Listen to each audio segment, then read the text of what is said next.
This is the Captain Crypto Show, navigating the treacherous seas of cryptocurrency to help you arrive into port safely and secure your loot. Here's your host, Kylan Hurt. Welcome back to the Captain Crypto Show, you filthy landlubbers. I'm your host, Kylan Hurt, but you can call me Captain Crypto. As we're starting to gather quite a bit of loot here, I think it best that we find ourselves a good treasure chest to hold all this booty. Alright, so if you remember last episode, or part 2 of our voyage, we covered the topic of how to get Bitcoin and other cryptocurrencies. When we left off, we had obtained both Bitcoin and other cryptocurrency. But now that we have cryptocurrency, just like any other sort of valuable, we need a safe place to store it. Luckily for us, this happens to be one of the topics that I'm most comfortable with, partially because I've been buying, trading, and storing Bitcoin and other cryptocurrencies for over 5 years now, but also because during the last half year, I've been working for a Bitcoin and cryptocurrency wallet company named Airbitz based in San Diego. Now, since Airbitz makes wallet software, and we're going to be covering that topic today, I have to give a disclaimer here. I am a full-time employee of Airbitz, so naturally I may show some bias in this topic. I'm going to try my best not to, but the truth is, I like our products at Airbitz. And if I have any doubts about our software, I'll bring it up to the leadership of our company. Because at the end of the day, at Airbitz, we realize that the end-user experience will be the ultimate deciding factor in whether an application becomes a success or a failure. So now, with that out of the way, let's tackle the topic of how best to store your Bitcoin and other cryptocurrency. To start off this topic, we'll cover the most critical piece of information about storing cryptocurrency, and that's the private keys. The private keys are what control your cryptocurrency. Private keys are the core piece of data from which your Bitcoin and cryptocurrency public addresses are derived. They are also what prove to the network that you have the authority to send out cryptocurrency when you're executing an outgoing transaction.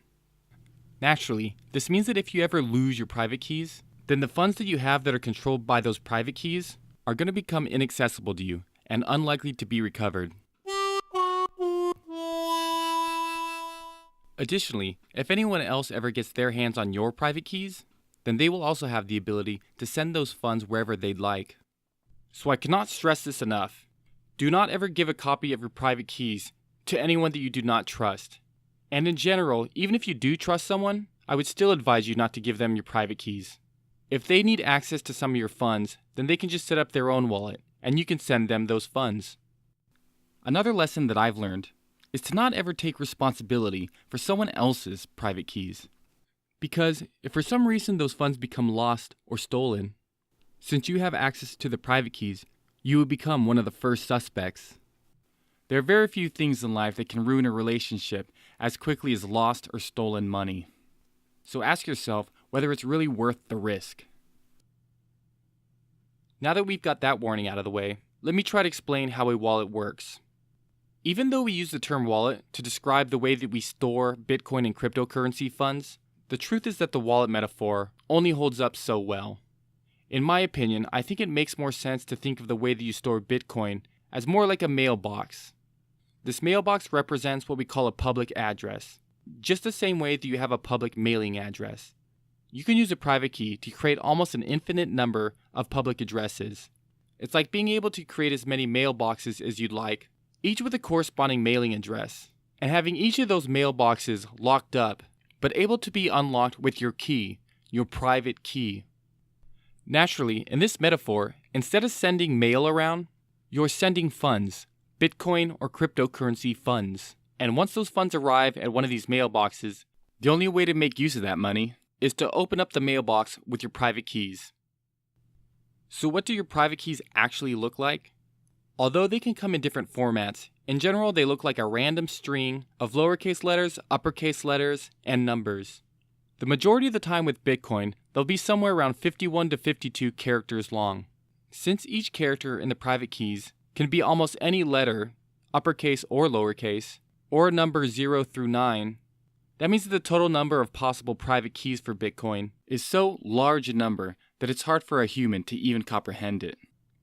This is a good thing because it makes it unlikely that someone could just import a random string of numbers and letters and somehow end up with access to someone else's Bitcoin funds. In contrast to private keys, Bitcoin public addresses usually start with a 1 or a 3 and are usually 26 to 35 characters long. Using tricks established in cryptography, if a computer knows of a private key, it can check whether any public address belongs to that private key. And for the most part, a public address really only belongs to one private key. If any of you out there have ever used PGP in order to encrypt or digitally sign messages, then this pattern may look familiar and is called asymmetric key cryptography. Now, you guys aren't really obligated to remember that, but if you ever want to study deeper into Bitcoin and cryptocurrency, there's a wealth of knowledge out there about Bitcoin's underlying cryptographic technology, and it can give you a great idea about how Bitcoin fundamentally works. So, since both your private keys and your public addresses are ultimately just pieces of data, this means that how your data is stored is the biggest factor in differentiating different types of Bitcoin and cryptocurrency wallets. So, since we're still in port from last episode, we're going to go check out the local locksmith and take a look at the different types of Bitcoin and cryptocurrency wallets that are available. If I remember correctly, I believe his shop's right up here.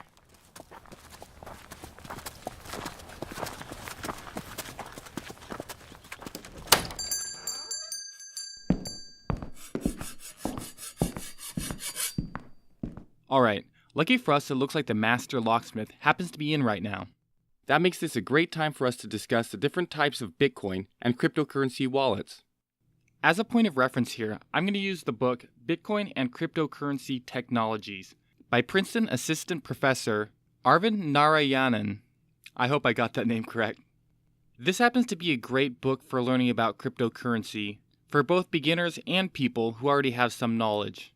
It's currently available on Amazon and also forms the basis for a course on Coursera.com. Alright, with a few exceptions, most wallets can be classified based on two different factors. The first is storage location, either locally or remotely. And the second is whether the wallet is hot or cold, whether it's hooked up to computers and the internet or stored offline. We'll start off with the contrast between local and remote storage. If you're familiar with computers at all, you're probably already familiar with the terms local and remote. Data that is stored locally means that the files are stored in an area that is physically in close proximity to you. The most obvious examples of this would be data that is stored on a desktop computer, a laptop computer, or a mobile device. Since in this case the private keys are stored locally, that typically means that you have more control over them, meaning that you can access them at any given moment, or make copies of them, or even delete them. This is very similar to how you have more control over data files that are stored locally on your desktop, laptop, or mobile phone, versus when you store something remotely. A term that you may have heard of that is used to describe data that is stored remotely is storing your data in the cloud. Typically, when you store something in the cloud, in order to access that data, you will need to go through some sort of verification process, typically a username and a password. Whereas you are allowed to have as many or as few copies of your private keys for a local wallet, in a remote wallet, the data will usually be backed up by whoever is hosting the data. And while this protects you from situations where you may lose your private keys, it means that if the database where your private keys are stored, or where the private keys that control your funds are stored, is unencrypted and attacked, then your funds could be stolen. This is very similar to how other sensitive data, whether medical records or financial records, can be backed up in the cloud. You often see hacks in the news where the sensitive data is stolen by hackers. So for local versus remote storage, one big deciding factor in which type you should use will be how concerned you are that you might accidentally lose the private keys that you're storing locally. Or for remote storage, how much you trust the third party that is storing the private keys that control your funds. There's no universal right or wrong answer here, but I would ask you to take into consideration that when it comes to data security, malicious attacks are fairly common, especially for cryptocurrency, but perhaps just as common are cases where someone is storing their private keys locally and they've accidentally lost that data, whether through corrupted files natural disaster, or just plain carelessness. Alright, so that's local versus remote storage. Now let's move on to hot versus cold storage. Believe it or not, hot and cold storage really has nothing to do with temperature. Instead, it pertains to whether or not the device that you're storing your private keys on is connected to other electronics or connected to the internet. The term hot is used in much the same way that you would refer to a hot mic, to a mic that is turned on and hooked up to a sound system. Although the private keys to your wallet at some point need to be connected to the internet in order to broadcast a transaction, experts believe that by storing this data in a manner that is disconnected from the internet helps protect that wallet data from the countless would-be attackers who are trying to use the internet as a way to get to you and your sensitive information, like your private keys. Cold storage is considered by many to be quite a bit safer than hot storage, but because you constantly have to be reconnecting and disconnecting from the internet in order to broadcast transactions, that means that these types of wallets also tend to be a little bit more inconvenient. Many of the best strategies that I've seen used are comprised of a combination of both hot storage and cold storage. Cold wallets for long-term storage, and hot wallets being used for smaller amounts of funds that can be used on a daily basis. So occasionally, when the hot wallet runs out of money, all you have to do is transfer money from the cold storage wallet to the hot storage wallet in order to refill it. Okay, so that's enough background on the different types of categories that cryptocurrency wallets can fall into. But I know a lot of you listeners out there are probably a little bit less concerned about theory and more interested in hearing concrete examples of each type of wallet. So we're going to take a quick break, and when we come back, we're going to go over specific examples of each type of wallet and also talk about the pros and cons of each right after this break. For those of you listeners out there enjoying the show, I'd love to get your feedback on how I can improve it. I can be found on Twitter at CaptainCryptoHD and on most social media as Captain Crypto or Captain Crypto Show. Whatever the platform, just look for my logo. Also, be aware that due to the technical aspects of each platform, that my podcast feed will always have the most up-to-date and latest revisions of each episode. So, if you're enjoying this podcast, please give us a review on iTunes or share this episode on social media. Now, back to the show. Alright, and we're back. So when a cryptocurrency is first announced and created, the cryptocurrency initially won't have much use until it has software that enables users to easily send and receive the currency. This is why one of the first projects that the founders of any new cryptocurrency work on is going to be that currency's wallet, also called a client. And these clients are usually local hot wallets. That means that they're usually a program that can be downloaded and installed on major operating systems like Windows, Mac, Linux, and later on iOS and Android. A lot of the time this software is simply named after the cryptocurrency. So for example, the first Bitcoin client was a program just called Bitcoin and was published by Bitcoin's creator, Satoshi Nakamoto. Later on it went through some name changes, first Bitcoin QT and then later Bitcoin Core. It's also sometimes referred to as the Satoshi client, naturally after Bitcoin's creator. During the early days, this Bitcoin wallet program was really the only option around if you want to store your Bitcoin locally. Although it worked pretty well, it certainly wasn't perfect. For example, in order to make sure that you had the most up-to-date balance for your Bitcoin wallet, the program had to download the entire Bitcoin blockchain. Even during the early days, this Bitcoin blockchain data was several gigabytes in size and growing exponentially. This means that even on broadband, it would sometimes take hours just to synchronize before you could really make any new transactions. Eventually, developers would find a decent way to allow you to transact with Bitcoin without having to download the entire blockchain. These types of programs are usually referred to as light clients or light wallets. And instead of downloading the entire blockchain, they just use a trusted source with a copy of the entire blockchain as a point of reference.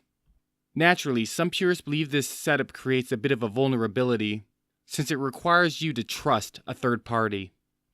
One of the advantages of these locally stored cryptocurrency wallets, at least for those of you out there with advanced computing skills, is that they typically give users a terminal, which means that if the user wants to use some of the more advanced features that the wallet is capable of using, then they can type in those commands into this terminal. But the large majority of you listeners out there are never going to touch this area of this software. So, to sum things up, the advantages of having a local hot wallet are that they tend to be available on multiple platforms and generally have a good user interface. They are also capable of offering advanced features. For the clients that have the full blockchain, they tend to be relatively secure, but they take up a lot of space on your computer. And the light clients take up less space, but are also considered less secure. Keep in mind that these local hot wallets are prone to viruses and malware, just the same way that any desktop, laptop, or mobile device can be prone to attack. Mobile wallets tend to be less prone since there are fewer viruses on Android and iOS, but that trend is quickly changing as users start to hold more critical data on their smartphones. Alright, now the second major category that we're going to cover here are online web wallets. A few examples of online web wallets that you may be familiar with are Coinbase, blockchain.info, and really just about any online exchange. Now, I've already offered warning about these online web wallets, primarily because the private keys that control your funds are being hosted by a third party. And in the last several years during cryptocurrency's rise, countless of these online web wallets have been hacked and lost users' funds. Even at times when it seemed like the team managing the online web wallet would have had plenty of funds and expertise in order to properly secure this sensitive data, they have failed to do so more times than you would expect.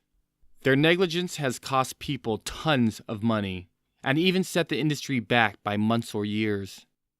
This is not to say that they are without their advantages. For example, with exchanges, when they are hosting your funds, it makes it easier to engage in trading, both between other cryptocurrencies and with fiat.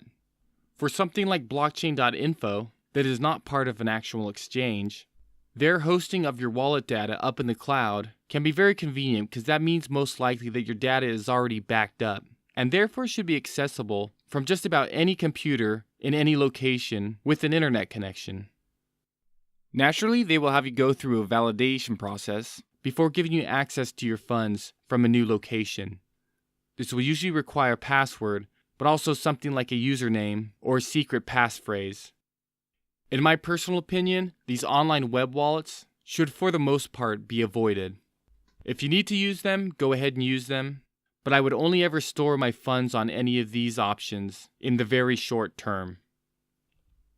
Our next type of wallet example is what we call physical wallets, the most popular of which is a paper wallet.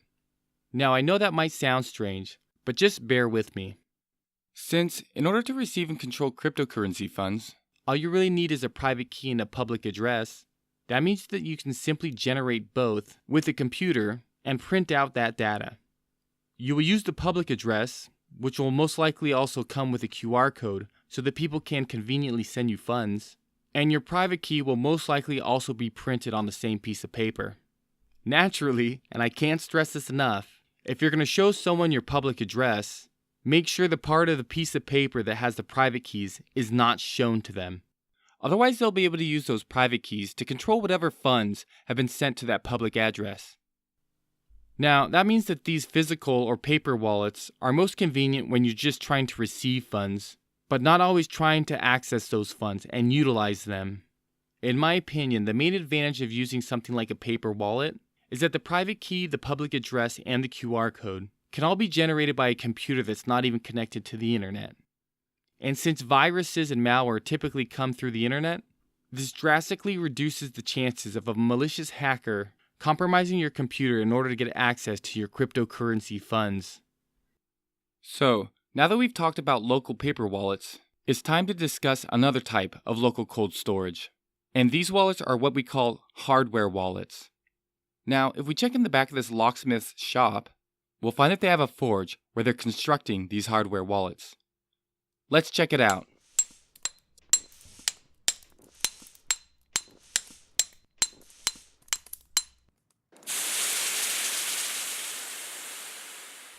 Alright, with hardware wallets, your private keys are stored on a physical piece of hardware. This device will usually be small enough to fit in the palm of your hand, and will likely connect to your computer via USB.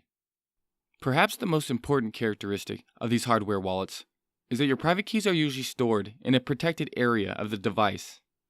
This means that the private keys never leave the device in an unencrypted format. As a result, this makes most hardware wallets immune to viruses and malware. Now, most hardware wallets ask you to write down your private key, or a mnemonic phrase from which your private keys can be derived. So you have to take special care of where you write down this mnemonic phrase. If you decide to write it down, I highly recommend that you do not type it into a computer. Typing out your mnemonic phrase on a computer that is connected to the internet pretty much defeats the purpose of cold storage. By having a written down copy of your mnemonic phrase, this means that if you ever lose your hardware wallet device, that you will be able to regenerate your wallet and recover your funds. Just make sure that you store your written down passphrase somewhere that is secure. Another nice characteristic for some hardware wallets is that their software is open source, meaning that anyone can view and inspect the code for flaws. Additionally, most hardware wallets support multiple cryptocurrencies. If you wanted to know of some examples of some hardware wallets, the three most popular are Ledger, Trezor, and KeepKey. Hardware wallets tend to be relatively secure, although due to their physical size they can be a little bit unwieldy, and are typically the most expensive type of storage, with devices usually ranging between $100 and $200. They are also a little bit more of a challenge to back up since they are not connected to the internet. One small piece of advice for hardware wallet users is to make sure that you have a strong PIN and/or password for using the hardware wallet. That way, if anyone steals your hardware wallet device, they will still not be able to access your funds, and you will still be able to reproduce your wallet with your mnemonic phrase. So, now that we've gone through examples of the most common types of wallets, there's one more wallet that I'd like to discuss. So, as we climb back on board our ship, we're going to head back out to open water and discuss the type of wallet that, in my opinion, would be the best balance between security and convenience. Alright, so as I mentioned before, I work at Airbitz, and we currently have a Bitcoin wallet called Airbitz that is available on both iOS and Android. I know some of you probably know where I'm heading with this, and if you're not interested in hearing me give a pitch for our company's product, then go ahead and skip through this segment, but only at your own peril. Our Airbitz wallet is a mobile app that is free to download. It backs up your private keys in the cloud, but only ever leaves your device in an encrypted form. This means that if our servers ever get hacked, the information that the hackers would obtain would essentially be useless and would not give them control over your cryptocurrency funds. Additionally, our app does not ask you for any personal information. All you need in order to access your funds is a username and password. No email address, no phone number, no bank account, and no birth date. The truth is, it's better off if we don't know who you are. Your money and your business belongs to you. Additionally, our security strategy helps protect you from losing your funds if you forget your password or your PIN. Also, the Airbitz app automatically backs up your encrypted data to our servers with version control. This means that if your data ever gets corrupted, that our rolling backups will almost certainly have an uncorrupted version of your encrypted files. So, as long as you're checking on your funds every so often, then they'll be right where you left them. Ultimately, our product and our company is about security and giving you control over your data and funds. Perhaps as an extra bonus, our team also has dedicated customer support. This is a characteristic that is very rare in the cryptocurrency industry, but we like to take care of our users. So those are the basics for our current Airbitz app. And I feel a little bit like Billy Mays here, because there's more. Currently, our team is developing the next iteration of our wallet, and we're calling it Edge Wallet. In addition to all the characteristics that I just mentioned for our current Airbitz wallet, we are adding multi-currency support. The modular manner in which we've developed our software makes it easy for internal and external developers to create a plugin for any cryptocurrency and hook it up to Edge Wallet so that the wallet can then support that cryptocurrency. As our app goes into beta, it will already start off with support for Bitcoin, Ethereum, Ethereum's ERC tokens, and an increasing number of other cryptocurrencies. As if that weren't ambitious enough, our team doesn't see any reason to stop just at encrypting your private keys. Since smartphones have the ability to scan barcodes, we have developed a feature we call Edge Login.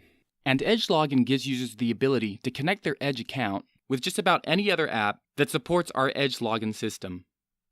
So to give an example, imagine being able to log into any type of app, and instead of clicking log in with Facebook or connect to your Google account, being able to just scan a barcode with Edge Wallet on your mobile phone.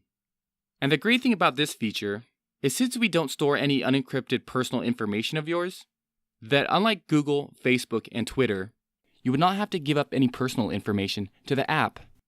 We are trying to end the days of having to go through the clunky experience of typing in a username and password every time you want to log into an app, or having to sacrifice your personal information.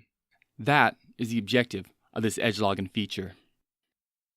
Alright, so I think that's a good overview of what makes a good wallet. And hopefully by now you'll feel a little bit more comfortable when it comes to choosing the best way to store your Bitcoin and other cryptocurrency funds. Which strategy you decide to use will depend heavily upon your own personal preferences. The one overarching theme that I'll have to reiterate, and I will continue to reiterate in the future, is that control of your cryptocurrency funds is heavily dependent upon you controlling your private keys. For the most part, if you remember that piece of advice, then your funds will be relatively safe. So this marks the end of part 3 of our voyage. These first 3 episodes, in my opinion, are the most critical parts to cryptocurrency. Here I'd like to give a little bit of a special shout out to my buddy Stan. When I first started coming up with the idea for this podcast, I wasn't sure what kind of captain I was going to be. I could have been a superhero captain, I could have been a pilot captain, I also could have been a sports team captain, or even Captain Obvious. But Stan was the one who helped me narrow it down to a sailor and pirate captain. And I'm glad that that's what we chose. So thank you for that, Stan. So I'll see the rest of you listeners in part 4 of our voyage, although I might have a special surprise for you between now and then. So until then, this is your captain telling you, when it comes to the world of cryptocurrency, set sail.